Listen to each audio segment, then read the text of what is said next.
Hi, I'm Fredrickson. Welcome to the COO Solution Podcast, the show for business owners and visionary leaders who want to scale with clarity, confidence, and the right support. For over 16 years, I've been in the trenches as a fractional COO, Chief Operating Officer, helping entrepreneurs align their teams, streamline operations, and remove bottlenecks that slow growth. I understand the challenges, feeling overwhelmed, stretched too thin, or uncertain about how to scale without burning out. I've helped business owners move from chaos to clarity, creating businesses that run smoothly and grow and scale. Each week, I'll bring you real-world insights, proven strategies, and practical solutions to help you step into your highest role as a leader. Whether it's optimizing your team, strengthening accountability, or building the right systems for growth, this podcast is here to support you in scaling smarter. So if you're ready to create a business that thrives without requiring more of you, let's get started. You scaled, you hired, you grew, and somewhere along the way, you looked around and thought, this does not feel like the company I built anymore. The energy is different. The team may feel disconnected. And the values you talked about in year one of your business are not just words on a wall that nobody references. Sounds familiar? Welcome back to the COO Solution Podcast. I'm your host, Fredrickson, and this is the missing piece to scaling your business with ease. And today, we are talking about one of the most common and most painful things I see happen to growing companies all the time, and one of the least talked about until the damage is unfortunately already done. It's culture erosion, not the dramatic kind where something blows up publicly and ends up in a headline or online. It's the quiet kind, the slow drift that happens when a business grows faster than its identity can hold. And today, I'm going to break down what exactly causes culture to break during growth and scale, and what strong operational leadership does to prevent it, and how you, as a founder or COO, can stay intentional about culture even when everything around you is moving fast. But let's get into it. Let me start with something I hear constantly from founders and CEOs who are scaling. They tell me the culture used to be the thing that set them apart. The tight-knit team, the shared mission, the way people showed up for each other each day. And then they hit a growth phase, new hires, new markets, new complexity. And slowly, almost unintentionally, that thing that they were so proud of started to disappear. Here's the hard truth. Culture does not break because founders stop caring about it. It breaks because founders stop tending to it. And when you are in a high growth scale season, tending to culture feels like a luxury when actually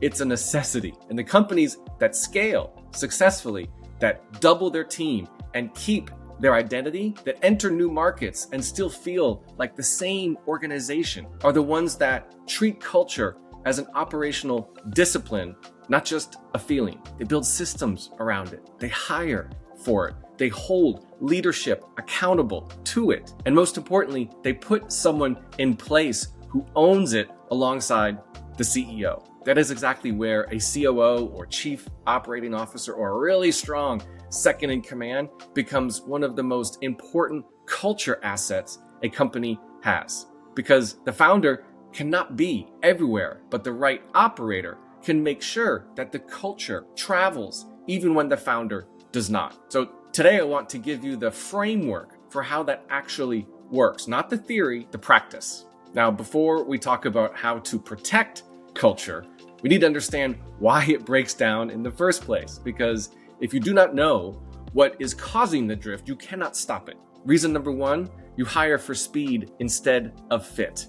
When growth accelerates, hiring pressure accelerates with it. You need bodies in seats, you need coverage. And in that urgency, the hiring bar quietly drops, not by intent, not by design. Nobody decides to stop hiring for culture fit, but suddenly you have people on the team who do not share the same values, do not understand the mission, and are not aligned with how you operate as an organization. And those people, even just one or two of them, can change the feeling of a team faster than you think. And the fix is not slowing down hiring. That's not an option. It is building culture into your hiring process as a non-negotiable filter, not an afterthought. Reason number two, your leadership layer does not reflect your values. Here is one of the most important things we tell our CEOs that we work with. Your culture is not what you say it is what your managers and team do when you are not in the room. If your middle layer of leadership is not deeply aligned with your values, your culture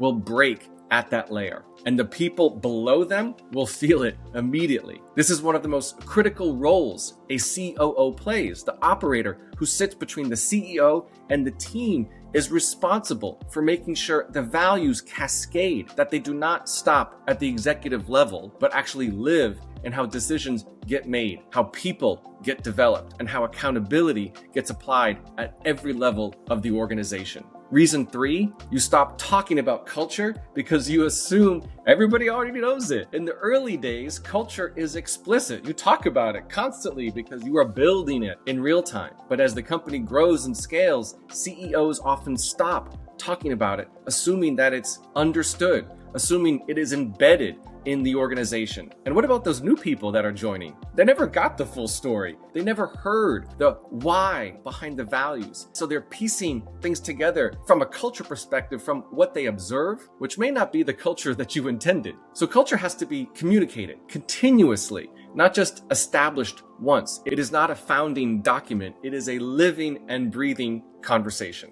And reason number 4, the systems and processes do not reflect the culture. This one is subtle, but devastating. You can say your culture is built on trust and autonomy, but if your processes require approval at every level and micromanagement is baked in to how the work gets done, the system contradicts the culture. That can hurt. People will always believe what they experience over what they are told. So if you want a culture of accountability, your operating model needs to build accountability in it. If you want a culture of ownership, your structure needs to give people something to actually own. Culture and operations are not separate. They have to be aligned, or one will undermine the other. Okay, so now let's talk about what the solution actually looks like. How do you protect culture through a growth or scale phase? How does a COO or second in command leader keep the identity of the company intact even as the headcount doubles and the complexity multiplies? Number 1, make culture part of the operating rhythm. Culture cannot live only in the offsite retreat or the all hands meeting. It has to be part of how the company operates week in and week out. That means weaving in the values into your meeting structures, your one-on-ones, your performance reviews, and your hiring conversations. It means creating regular moments, not just annual or semi-annual ones where the team reconnects with the mission and the standards that define how you work. Listen, a great COO builds this into the operating cadence so it happens consistently and frequently, not just when the founder remembers to bring it up. Number 2, hire a leadership team that carries the culture, not just the skills. Every leadership hire is a culture hire. Every time you bring someone into a management role, you are amplifying whatever that person values and models. If they are high skill and low alignment, the skill will not save you alone. That misalignment will spread. So the COO's job in this area is to partner with the CEO, you, on leadership hiring with culture at the center, and to develop the existing leadership layer so they become active carriers of the culture rather than passive participants in it. Number 3, create accountability for culture, not just performance. Most companies measure performance. Very few companies build meaningful accountability for how people show up culturally. And when there are no consequences for culture violations, when somebody consistently undermines trust, they dismiss the values or creates a toxic dynamic and nothing happens, that message is sent to the rest of the team that the culture here is optional. Strong operational leaders make culture accountability real. They name it when something is off. They address it directly and early. They make clear that how you operate matters just as much as what you produce. And lastly, number 4, let the culture evolve without letting it drift. Here is something CEOs sometimes get wrong. They try to preserve the culture of year 1 forever, even as the business grows into something that genuinely needs to mature and evolve. Holding too tightly to how things used to feel can be just as damaging as not holding on at all. The goal is not to freeze the culture. It is to protect the core while allowing the expression of it to evolve. The values do not change. The way they show up in a 25-person company may look very different than in the beginning with a 5-person company, and that's okay. A strong COO helps the CEO navigate that distinction, holding the line on what is non-negotiable while creating the space for the organization to grow into its next version. All right, now let's make this practical. Whether you are in a growth phase right now or you are planning for one, here are 3 things you can do today. Step 1, do a culture audit. Sit down and ask yourself, honestly, if someone joined my company tomorrow and spent 3 weeks watching how things actually work, the meetings, the decisions, the conversations, the way people treat each other, what culture would they say they observe?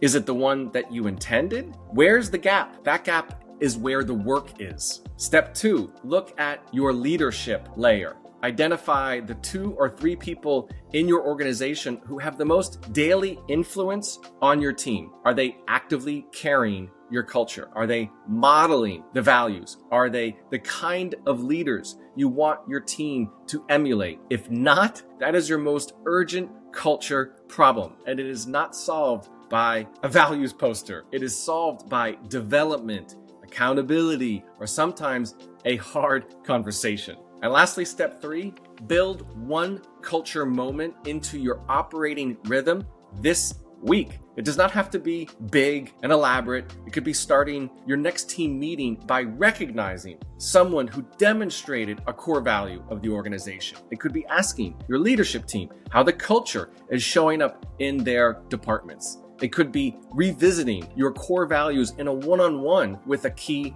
hire. Just one intentional moment this week, and then again next week. Culture is built in repetition, not in one-time events. So these 3 steps will not fix everything overnight, obviously, but they will start moving the needle in the right direction. And they will signal to your team that culture is not something that lives in a deck or on a poster. It lives in how you lead every single day. Culture is not soft. It is one of the hardest and most important things to build and protect as your company grows. And the founders and CEOs who get it right are the ones who treat it with the same rigor and intentionality they give to revenue, sales, and operations and team structure. So if you're in a scaling season and you are starting to feel the drift, if the culture that made your company special is starting to feel like it is slipping away, do not wait. That gap will compound, and the longer it goes unaddressed, the more expensive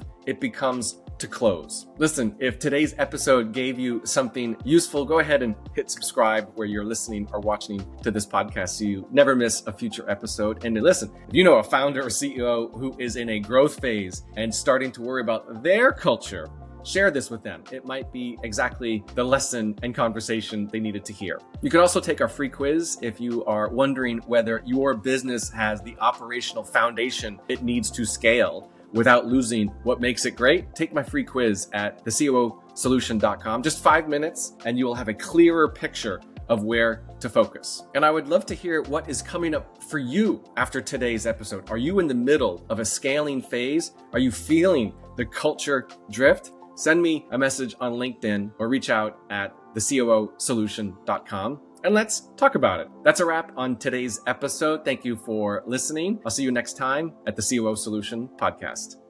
And that's a wrap on this episode of the COO Solution Podcast. If you found today's conversation valuable, I'd love it if you could subscribe, leave a review, and share it with someone who's ready to get control of their business and scale it with a second in command that they trust to handle all the daily tasks and operations they don't enjoy. And hey, maybe you're wondering if now is the time to bring on a trusted fractional COO or Chief Operating Officer to help your thriving business scale with clarity and confidence. If you're tired of doing it alone, visit thecoosolution.com and take our free quiz to help determine if now is the right time to bring a fractional COO to help you scale. In just 25 questions, you'll get a personalized report that helps you decide if your business is ready for the game-changing support of a part-time fractional COO. Let's find out together if it's your next step. Thanks for tuning in, and until next time, let's roll up our sleeves and get to work.